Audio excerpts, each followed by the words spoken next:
Alleluia.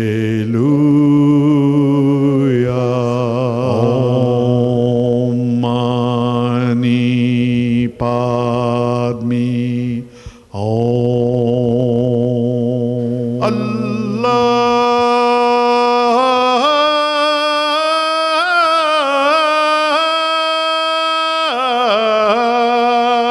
Satnam.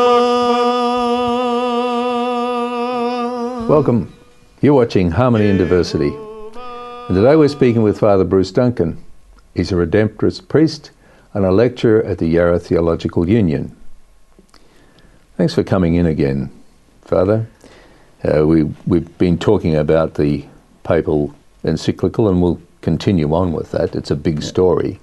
But just to set the scene, a Redemptorist Priest, what's the Redemptorist order? What's that significance of that? Well, Norm, Redemptorists were once well known in Australia because we moved around the country doing what we call parish missions and renewal. Mm-hmm. But we're in fact across about 70 countries in the world, about 5,000 of us. And we're, like a lot of other religious orders, we're dedicated to preaching the gospel, bringing good news to people, but also religion with a bit of heart in it, so people feel close to God and accompanied in their lives by God. So that's basically our message.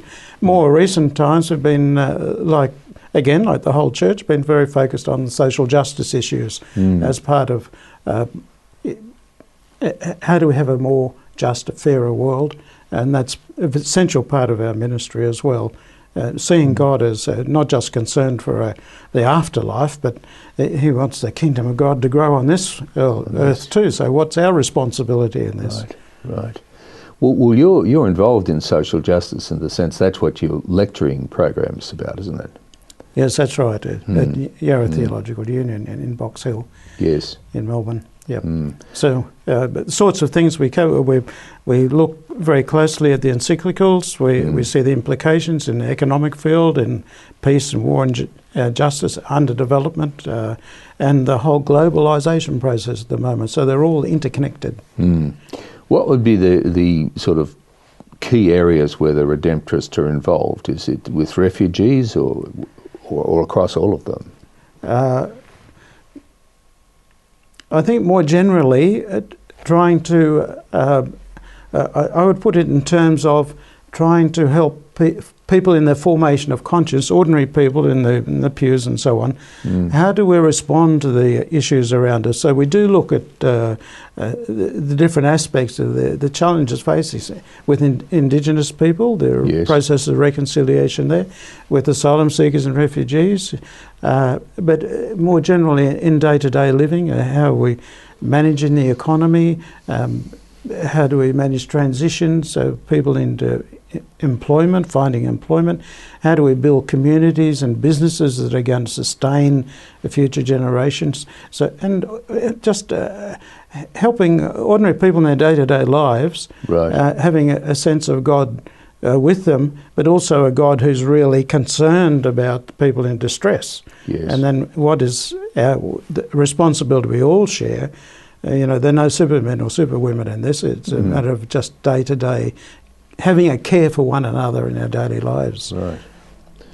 And how long has the order been in Australia? It's a fairly long period, isn't it? We're about 120 years. Right. And before that, we were originally founded by St. Alphonsus in Italy in 2.5 centuries ago. Right. And he was a leading intellectual in the day and wrote many very important books. So particularly in the area of moral theology, which means how do you handle all these difficult moral issues that people face in their lives in a way that's life-giving, that's flexible, and that responds to the real needs of the people. So not imposing a law and order pattern on them. And one of the things he was particularly strong about was this notion of a demanding and fierce God. He was very opposed to that, and hence he had a very strong devotion to Our Lady, and inculcating a devotional side to religion that broke apart all that hard and cruel God. Right. So in fact, he wrote the leading Christmas carol in Italy, which is still sung today, Descende della Stella, and all the Italians would know that, of course, a beautiful hymn. So he was really a man not just of high intellect and writing very important books, but presenting an image of God which was warm, understanding about human frailty, but willing to walk with us. Right. And in its time, that would have been a bit of a breakthrough, wouldn't it? It was very important, breakthrough. And that's why the church has made him the patron saint of priests when they're hearing confessions, so that they'll bring that sort of flexibility. Oh, it's very much like what Pope Francis is saying. He was saying, look, dating confession is not meant to be a torture chamber, he said recently. And he's encouraging his priests to say, to be really responding from the heart to the difficulties that people have in their lives and how they're progressing. So another time he was giving a very stern lecture to priests, and he said, sometimes when priests were too hard in confession to people back in Argentina, he wished they'd committed a really big sin so that then they would know what the mercy of God was all about, right. And they'd be more responsive to people in their difficulties. So he's connecting back to that St. Alphonsus. Well, to that, yes, I'm not sure whether he's... Perhaps he is, I just don't know. But certainly to that tradition. Yes, yeah. to opening up, to taking the fear out. In fact, that comes to, and we're going to talk about the encyclical, but if I just quote something which turned up in an article that you wrote, as Pope Francis is inviting everyone, whatever their belief system, to recover this sense of preciousness and fragility of our environment and rally in the defence of human well-being, especially of those who are suffering exclusion and severe poverty. So that's your words to describe Pope Francis and the encyclical. So this is a comfortable place for you to sit talking about the encyclical, because it fits into the order, but into your area of study. Yes. So we'll be shortly out of time, so we won't ask any big questions here, but the social justice area, what's the key point that your subjects cover? It's social justice in a broad span? Yes, in a fairly broad span. So human well-being, the search for human well-being. Right. But not in the technical side of it, more in the ethical side. Right. But being informed by what the leading economists or the social scientists, political scientists are saying. We'll come back to that. We'll be back in a moment.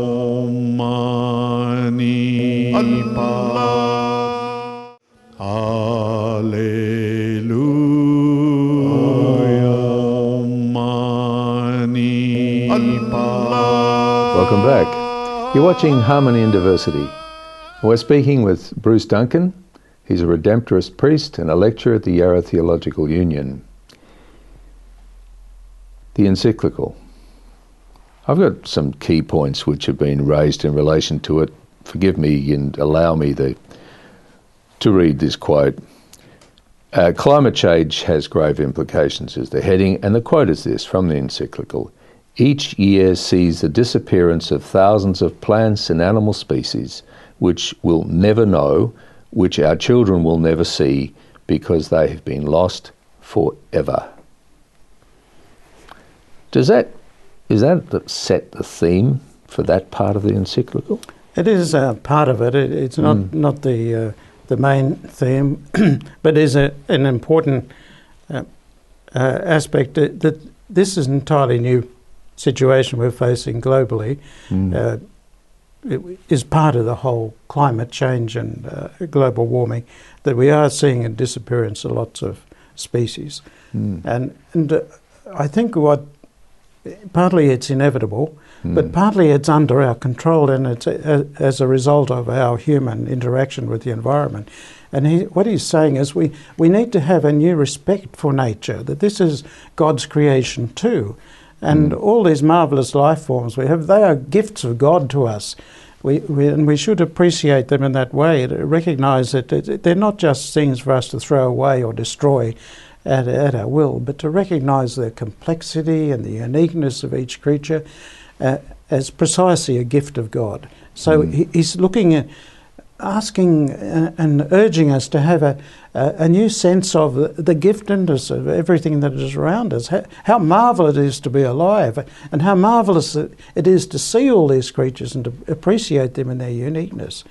So he's urging us really to move away from this, just plough it up and or mine it and think it's going to take care of itself. No, we have a responsibility to make sure that we leave the planet in as good a state as we possibly can.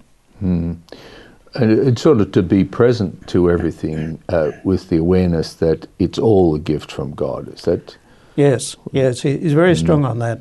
And he thinks, it's part of our tradition in earlier generations. So, like the Irish had a very strong sense of the creatures around them and the nature, and I think all peoples in earlier ages did. The Aborigines have this very strongly today in our country, and we're sort of having to listen to that and appreciate it and begin to understand it more deeply. So they have a sense, and I think people on the land have a sense of this, is the preciousness of the land and how much they need to care for it. Farmers are very conscious, particularly if they're family farms, that they want to leave their farm in as good a condition and even better than when they found it. So the next generation, it can be a resource for them too. They don't want to see it degraded. No. And the yield lost and the climate dry out and farming become impossible for them. So I think this is something we can all share. And that's why he's put it in the encyclical this way. He starts off with St. Francis, the prayer of St. Francis, which is precisely an acknowledgement of the great wonder and awe at the very fact of being alive and all the, we get a bit romantic about the birds and the flowers and things, but they are unique. We just can't. We shouldn't take them for granted. They're incredible treasures and very sophisticated life forms that are part of our journey too as human beings on this planet. That sounds like it at accord with a lot of people. What's the feedback on that part of the encyclical, the environment-focused part? I'm not sure whether we've really begun to hear that or to take it on board. I think we're much more focused on the threat from climate change and the difficulties, the environmental difficulties we're facing. Like in this country, drought, increasing drought. We're facing a huge El Nino effect, which already in Queensland it's very bad with the drought that is likely to spread through New South Wales and other parts of the country. So we're very focused on that. But that's only a little part of the picture.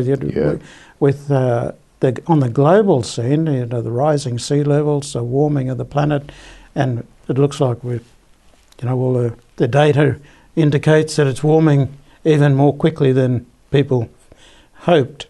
And so this is on the part of his agenda is to say, look, this is a really urgent moral question. The whole future of the human race is at stake here. So it's one of the most urgent issues we've ever had to face as a global society.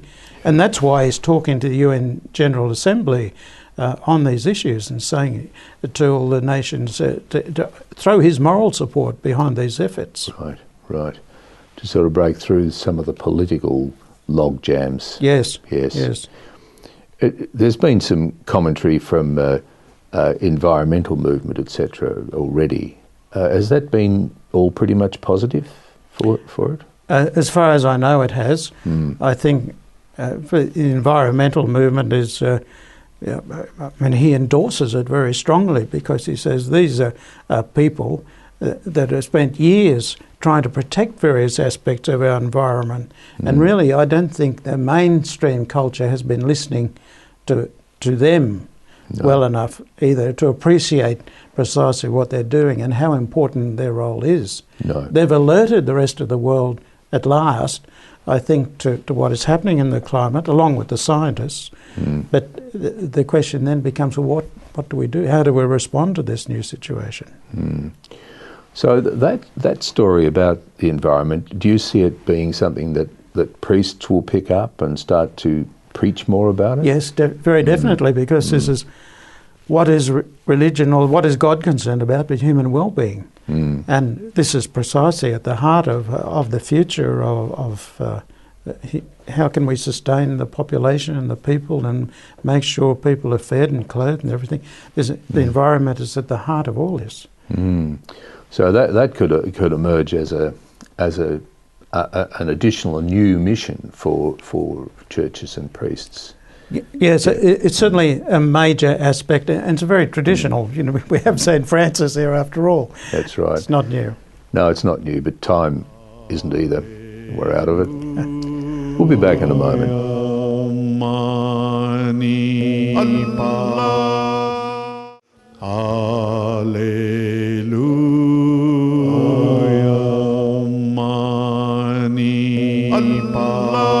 Welcome back. You're watching Harmony and Diversity. We're speaking with Fr Bruce Duncan, a Redemptorist priest and a lecturer at the Yarra Theological Union. The encyclical, we're talking about the encyclical, Father.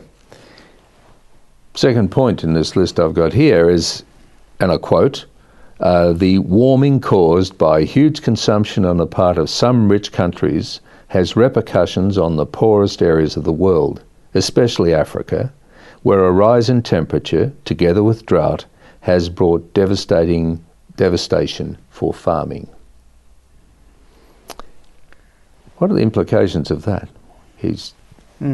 This is not such a straightforward issue, is it? Because we all are consumers. And when he talks about consumerism, he's talking about excessive consumption. And we all need to live. We need resources and things, so we all need to consume. But what he's saying is that some areas of the globe, and Australia would be part of that. We're living in one of them. Yeah. Yes. Yes, that's right. You know, we have so much stuff. You know, just if you move house, you suddenly you have all this stuff, and you just oftentimes throw out a lot of things that you haven't used for years. Exactly. And it's such a contrast with what, you know, our grandparents would have used things much more frugally than we do. And we've become, particularly with the use of plastics, and other fabrics, have become polluters. We have our dumps are filling up with this huge amount of stuff. We're beginning to recycle, and we have come a long way down that path, but not nearly as far as some of the European countries have come. No. We can do much better than this. And I was watching a program on television the other day about the amount of plastic floating around in the ocean, or in landfill, which takes centuries to decompose. I didn't realise it took so long for these things to. So but particularly in the ocean, because they're damaging the fish life and the capacity of the oceans to renew itself. Yes. So these are very serious matters.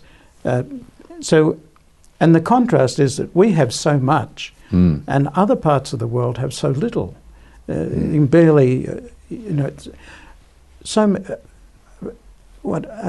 hundreds of millions of people, children, are stunted because of lack of adequate nutrition. Yes. You know, in this modern age, it's just astonishing. 800 million people are malnourished. Yeah.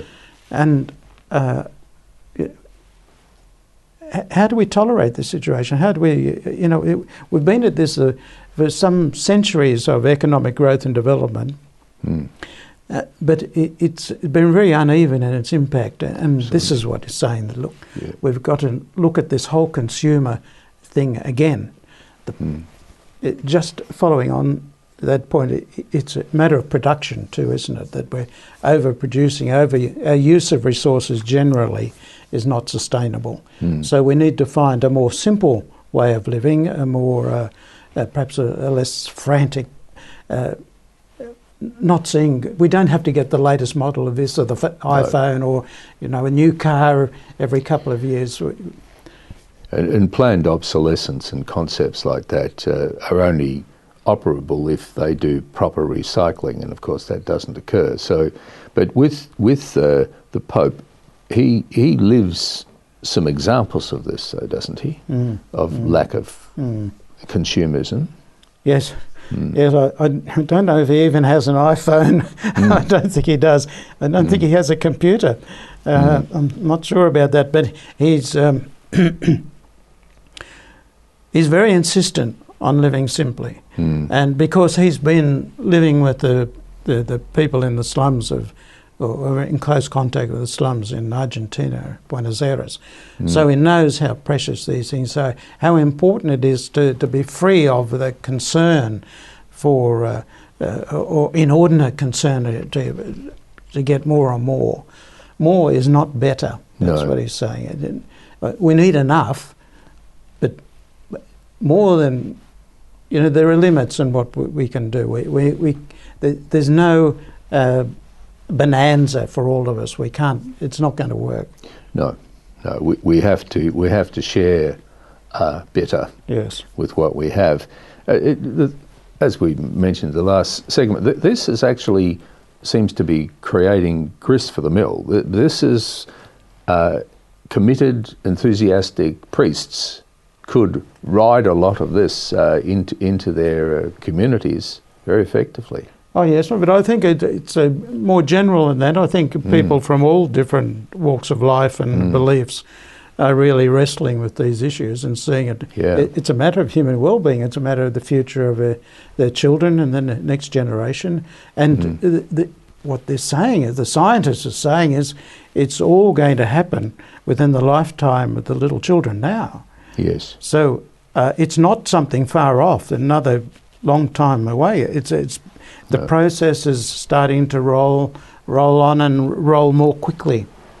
And as you were saying, they've miscalculated it and will be quicker than a couple of generations. Well, yes, and some of the scientists are saying it might be quicker than we expect because of it reaches a point where what they call a tipping point. Yes. Where a lot of things happen very quickly. And this was a surprise to them because they hadn't been expecting this. So things could happen for us quickly. Yes. And the Pope is actually taking, and we'll talk about this next week, but the Pope's actually taking this from Cuba. He's then going to the United Nations, I think, isn't he? So he's going to be spreading this message. He is, and he's very strategic in his thinking because he's looking ahead through the United Nations when they will sign on to the Sustainable Development Goals, which incorporates a very big environmental aspect to it as well, in contrast to the Millennium Development Goals earlier. So it's a weight to that. And then we're looking in November the 30th, I think the Paris Conference on Climate Change, COP21 it's called, will take place and the various countries will sign on to their agreements to reduce emissions. Well, hopefully we'll be able to talk about that in the future, but would you be able to come back next week and we'll finish this conversation? Thanks, Father. Sure. Thank you very much. Thanks for watching. You've been watching Harmony and Diversity, and we'll be back next week and we'll be speaking with Father Bruce Duncan. Bye for now. Baha'u'llah,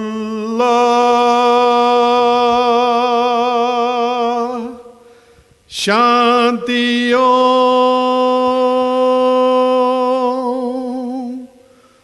Allahu